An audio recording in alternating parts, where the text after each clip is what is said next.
ஒரு தங்கத்துக்கு வடிவம் கொடுக்க இரும்பு சுத்தியால தான் அடிப்பாங்க. அதே மாதிரி ஒரு இரும்புக்கு வடிவம் கொடுக்கவும் அதே இரும்பு சுத்தியால தான் அடிப்பாங்க. ஆனா தங்கத்தை அடிக்கும் போது சத்தமே வராது. அதுவே இரும்பு அடிச்சா டங் டங்குன்னு ஓயாம சத்தம் வரும். இத பார்த்துட்டு இருந்த தங்கம் இரும்பு கிட்ட ஒரு கேள்வி கேட்டுச்சான்.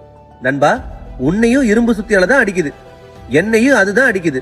ஆனா நான் அமைதியா இருக்கேன், நீ மட்டும் ஏன் இப்படி ஊரை கூட்டுற அளவுக்கு கத்துற அப்படின்னு. அதுக்கு இரும்பு சொன்ன பதில் தான் லைஃபோட ரியாலிட்டி. அது என்ன சொல்லுச்சான், மச்சான் உன்னை அடிக்கிறது இரும்பு, அது உனக்கு சம்பந்தம் இல்லாத ஒரு ஆளு. ஆனா என்ன அடிக்கிறது என்னோட சொந்த இனம். வேற யாரும் அடிச்சா வலிக்காது, ஆனா நம்ம இனமே நம்மளை அடிக்கும் போதுதான் வலி தாங்க முடியாது. வாழ்க்கையும் அப்படிதாங்க.